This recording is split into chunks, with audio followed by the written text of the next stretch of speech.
Magluto ako spaghetti. Mga ingredients ko, Filipino style. Sibuyas, bawang, 7 sa condense. Lagay ko muna yung pasta. Kulang ko muna. Ayan. Isayin ko muna. Tapos lagay yung hotdog.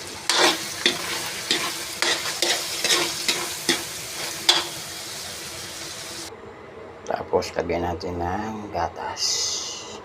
Ayan. Ayan natin yung saka natin ang buhin.